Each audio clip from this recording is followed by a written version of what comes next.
புத்தொழில் கலாச்சாரத்தை ஊக்குவிக்கும் அரசு நடவடிக்கைகள். புதுமை, கண்டுபிடிப்பு மற்றும் தொழில்முனைவு போன்ற கூறுகள் ஒரு நாட்டின் பொருளாதார வளர்ச்சியின் முதுகெலும்பாக செயல்படுகின்றன. இதனை உணர்ந்து இந்திய அரசு புத்தொழில் கலாச்சாரத்தை ஊக்குவிக்க பல்வேறு திட்டங்களை அறிமுகப்படுத்தியுள்ளது. குறிப்பாக 2016ஆம் ஆண்டில் பிரதமர் நரேந்திர மோடியின் தலைமையில் தொடங்கப்பட்ட ஸ்டார்ட் அப் இந்தியா இயக்கம் இந்தியாவை புதிய தொழில்முனைவர் நாடாக மாற்றுவதில் முக்கிய பங்காற்றியுள்ளது. ஸ்டார்ட் அப் இந்தியா நோக்கம் மற்றும் துவக்க காலம். இந்த இயக்கத்தின் பிரதான நோக்கம் இந்திய இளைஞர்களின் புதுமையான யோசனைகளை வெற்றிகரமான தொழில்முனைவாக மாற்றுவதற்கான உதவிகளை வழங்குவது ஆகும். இளைஞர்களின் தனிப்பட்ட திறமைகள் மற்றும் ஆர்வத்தை தொழில்நுட்பமாகவும் பொருளாதார ரீதியாகவும் மேம்படுத்தல். தொழில்முனைவோர்கள் அலைந்து திரிய வேண்டிய நடைமுறைகளை எளிமைப்படுத்துதல். புதிய நிறுவனங்களுக்கான வரி சலுகைகள். முதலீடு பெற எளிமையான நடைமுறைகள். ஸ்டார்ட் அப் இந்தியாவின் முக்கிய அம்சங்கள். தொழில்முனைவர்கள் தங்கள் நிறுவனங்களை தொடங்கும் முதல் 7 ஆண்டுகளுக்கு வரிச்சலுகைகள் வழங்கப்படுகிறது. காப்புரிமை பெறும் நடைமுறைகளில் சலுகைகள் மற்றும் விரைவான அனுமதிகள். 10,000 கோடிக்கு மேல் உள்ள வங்கிக் கடன்களை தொழில்முனைவர்களுக்கு சுலபமாக வழங்க நடவடிக்கைகள். வெளிநாட்டு முதலீடுகளை ஊக்குவித்தல்.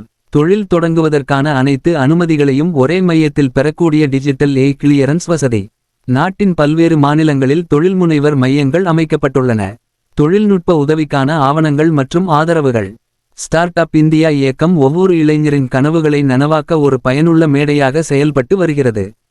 டிஜிட்டல் தளங்கள் மற்றும் தொழில்நுட்பங்களில் புதிய வாய்ப்புகளை உருவாக்குகிறது. கிராமப்புறங்களில் கூட இளைஞர்களின் தொழில் முயற்சிகளை ஊக்குவிக்கிறது. தொழில்முனைவோர்கள் சுதந்திரமாக சிந்திக்கவும் செயல்படவும் கூடுதல் பொறுப்புகளை எடுத்துள்ளனர்.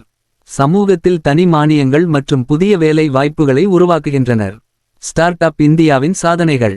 கடந்த 9 ஆண்டுகளில் ஸ்டார்ட் அப் இந்தியா மிகப்பெரிய சாதனைகளை பதிவு செய்துள்ளது. 1,00,000க்கும் மேற்பட்ட புதிய தொழில் நிறுவனங்கள் உருவாக்கப்பட்டுள்ளன. 10 லட்சத்திற்கும் மேற்பட்ட வேலை வாய்ப்புகள் வழங்கப்பட்டுள்ளன. ஸ்விக்கி, பைஜூஸ், ஜியோ போன்ற நிறுவனங்கள் உலக அளவில் கவனம் பெற்றுள்ளன. அதிகளவில் தொழில்நுட்ப கண்டுபிடிப்புகள் மேற்கொள்ளப்பட்டுள்ளன. தொழில்முனைவர்களில் 50%த்திற்கு மேல் பெண்கள் பங்களிப்பதாக உள்ளனர். புத்தொழில் கலாச்சாரத்தை ஊக்குவிக்க அரசு மேற்கொண்ட முக்கிய நடவடிக்கைகள். கேரளா, தமிழ்நாடு, கர்நாடகா போன்ற மாநிலங்களில் தொழில்முனைவர் மையங்கள் திறக்கப்பட்டுள்ளன. சுமார் 20,000 கோடிக்கு மேல் வங்கிக் கடன்கள் சிறு மற்றும் நடுத்தர தொழில்முனைவர்களுக்கு வழங்கப்பட்டுள்ளன. மேக் இன் இந்தியா திட்டத்தின் கீழ் பொருட்களை இந்தியாவில் தயாரித்து உலக சந்தைக்கு வழங்குதல். இயக்கத்தின் பல வெற்றிகளுடன் சில சவால்களும் உள்ளன. முதலீட்டாளர்கள் பற்றாக்குறை. சிறிய நிறுவனங்களுக்கு முதலீடு ஈர்க்க பெரும் சிரமம். நடைமுறை கடினங்கள். சில மாநிலங்களில் தொழில்முனைவோர்களுக்கு தேவையான ஆதரவு குறைவாக உள்ளது.